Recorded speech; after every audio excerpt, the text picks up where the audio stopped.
come up here and change that lock, Mr. Whitney. I didn't think you want that ugly old padlock there. If I wanted the lock changed, I would have asked you to change it, Gunther. Well, you know me, Mr. Whitney. I like to do things without you telling me. That's called, taking the initiative. Sometimes you take too much initiative, Gunther.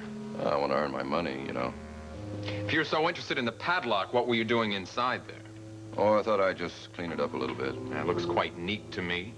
Yes, sir. It sure looks neat. Whatever happened to all that stuff, if you don't mind my asking?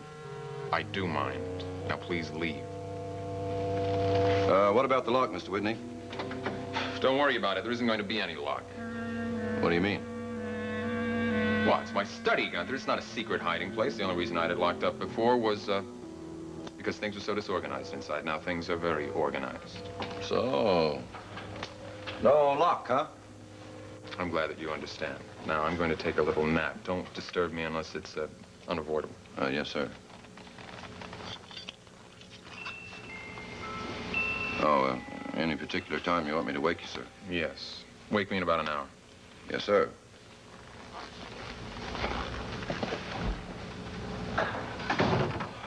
Your lordship.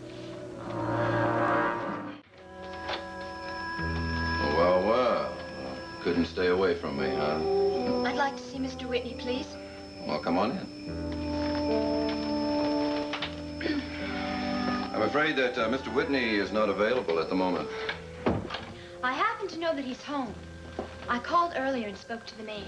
Well, I didn't say he wasn't home, honey. Only that he's indisposed. And just what does that mean? Oh, he's taking a nap. Oh, well, then I'll come back later. Well, relax, honey. He'll be downstairs in just a few minutes. I'd still prefer to come back later. Well, I would prefer that you stay. You see, I'm getting a little bored with myself. It's nice to have company. I didn't come to keep you company. And I warn you, Gunther, if you make the slightest move towards me or say anything I don't like, I'm going to scream this house down and make sure you're fired from this nice job. Well, what makes you think that I would do anything so foolish? Don't you realize that I was just joking with you those other times? It was simply a misunderstanding, Jody. Is Miss Travis to you? Yes, of course, Miss Travis. See, I was only fooling around, that's all. I didn't mean you any harm. You know, you're lucky.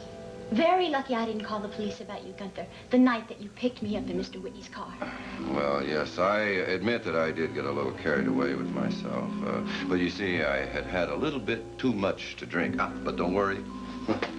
Because you see, these days, I'm only drinking coffee. Can I give you some? No, thank you. You know, I'm very sad about that night. I only wish there was some way that I could make it up to you.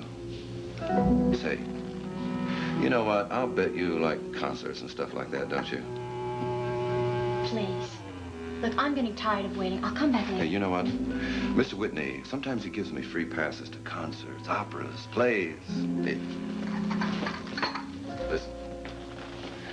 Won't you please let me take you to something some night? No. Would you please get out of my way? Boy, you are really something, aren't you, Miss Travis? What can I do to get through to you, huh?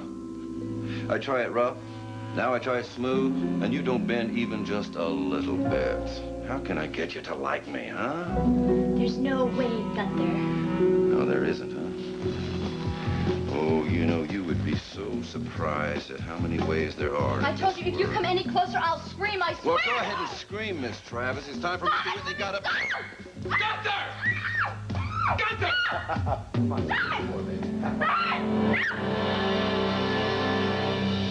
me go! Take your hands off her! Let me... Did you know that this little girl likes to be called Miss Travis? Let go of her, Gunther. Okay, boss.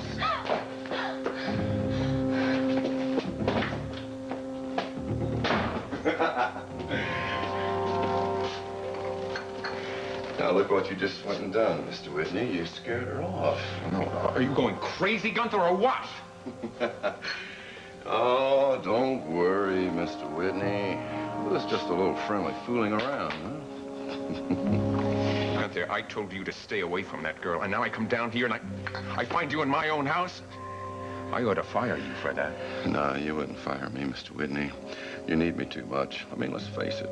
Who would drive you around in your car, mix your drinks for you, beat people up for you?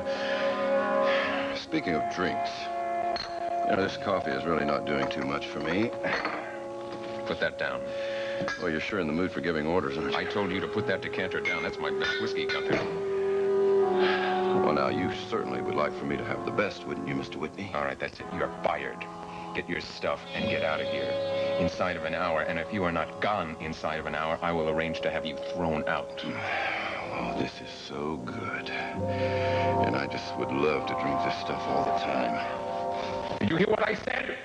I said get out! No, I'm not, and I can't go. You see, Mr. Whitney, Mrs. Whitney, she wouldn't like it. Mrs. Whitney would be delighted to have you disappear. Oh, no, that's not what I meant.